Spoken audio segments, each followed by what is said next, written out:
What's up mga kabangs? Welcome back sa aking channel. Hello! Kumusta?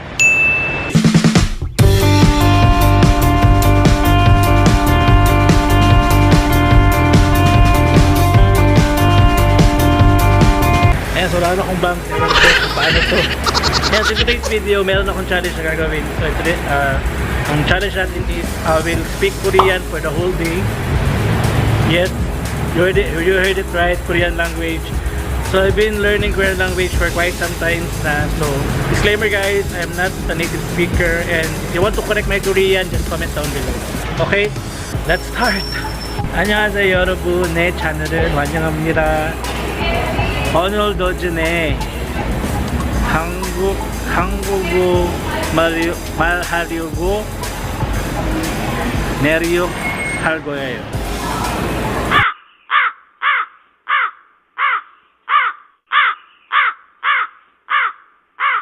어렵다. 지금 시간은 12시예요. 그냥 점심시간 하고요. 아줌마 배고파요? 네. 네. 필리핀 음식은 많이 있어요. 네, 룸피아, 탁. 네, 음식은 밥이 없어요. lumpia, chorizo, and bami. Filipino 음식. 먹어, 같이 먹어.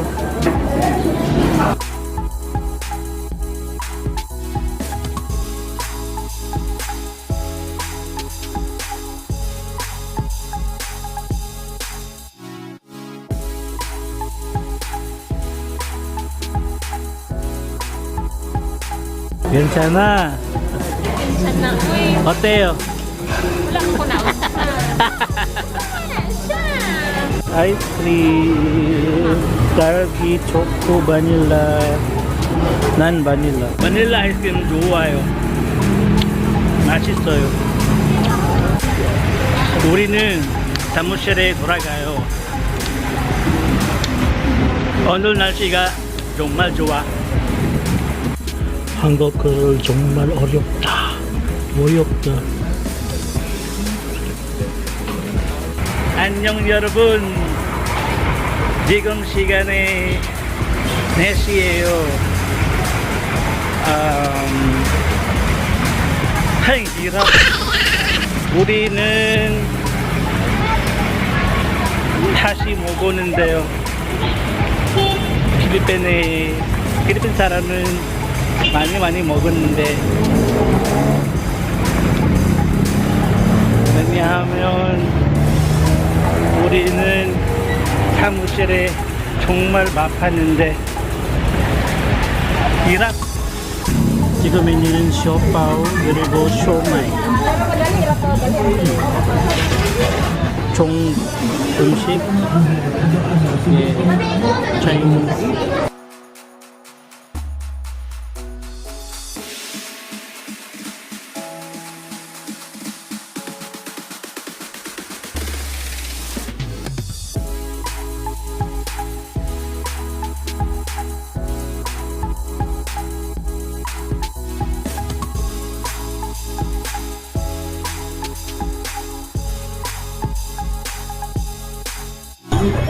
쇼마이는 5개 20페소, 쇼파오 1개 10페소.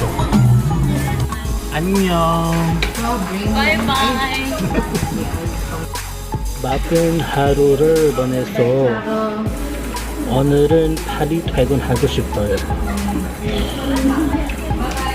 피곤해요. 오늘은 사무실에 많이 시끄러워요. 왜냐하면 APE 할 거예요. 다 직분에 APE 꼭 할 거예요. 1년에 한 번? 1년에 한 번. 미안해요 여러분. 저는 한국어 파리파리 못해요. 저는 조금만 알아요. 미안해요. Kamsahamnida. Grabe, sakit sa ulo mag-Korean. Ayun, so medyo na more than 5 years ako nag-aaral ng Korean. 5, 7, or I think ganyan, 5 to 7 years. Pero hindi ko siya kasi araw-araw ginagamit. Kasi nga, ang ginagamit namin sa taas is for translation lang. From a Korean document to English. So, hindi kami masyado nagsasalita. Kaya nahihirapan ako sa salita ng Korean kasi hindi ko napapractice. Yun. Kaya mahirap.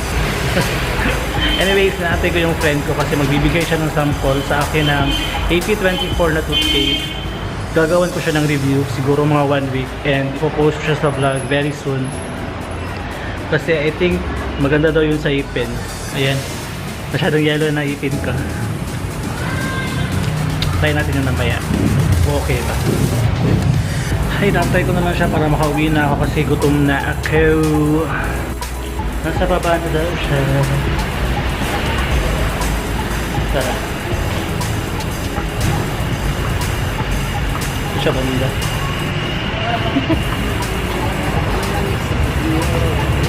Hello! Hi! Thank you! Sige. Yan, nasa bahay mo. Ay! Papa! Naglinsyo ka sa balay. Balay? Oh. Lang na. Wala. Si Justin nagsulot. Bakit? Nagdulang man. Wala sila? Ayan, yun nga kanina, APE sa office. APE kami sa office kanina. Annual physical exams. Kinuha na kami ng dugo. Pataga ako sa piso. Chinek yung aming simba. Hindi ko siya ma-explain in Korean kasi ang hirap. Pataga ako piso. Wala ka piso. Hindi na ba isalang? Pataga ako singko. Wala piso. Singko piso. Ba?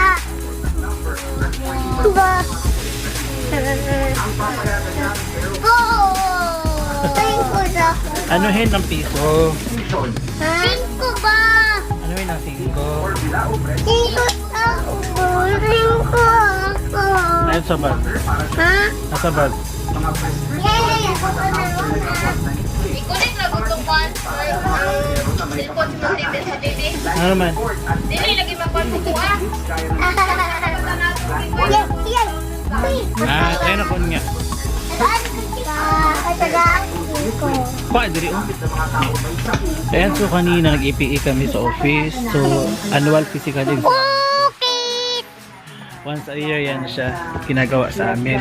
Pinukuhanan kami ng dugo, tapos yung check ng mata namin, ang timbang, blood pressure, yung x-ray, ano pa, CBC. Kasi kailangan namin mag-procure ng health card. So, mandatory talaga yan sa amin dito. So, ayun, libre naman siya kasi meron kami. Hindi ko siya na-explain kanina kasi yung challenge natin is to speak Korean, di ba?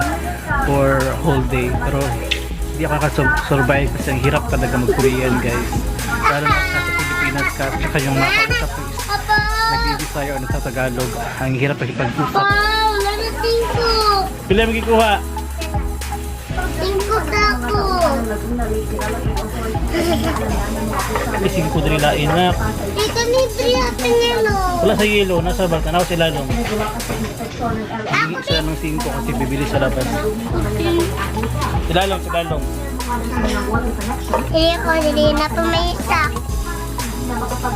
Kiss ko. Nana. May bubble gum palito na. Ayan, so nakita kami ni Maymay kanina. Bigyan niya ako ng toothpaste na AP24. Gagawan ko siya ng review for 3 days. Kung effective ba talaga siya. Kasi itong ipin ko is hindi siya pustiso yan siya, guys. Ito. Nag-yellow yan siya. Yung pinagawa ko, tumaputi siya. Hindi siya nagbe-blend sa ngipin ko. Pero ngayon, nag-blend siya sa ngipin ko. Yellow lahat. Ayan. Ito, so ba. Tinatry natin yung AP24 kung effective ba talaga siya papatupi ng ngipin. 3 times a day siya gagamitin. Ayan. So, that's it guys. Si Madam naglalaba.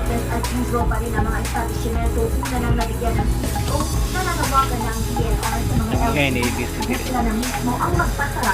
Ay, naku. Ayan ko na yung vlog guys. See you next time sa aking next vlog. And always remember to love your family. Bye guys.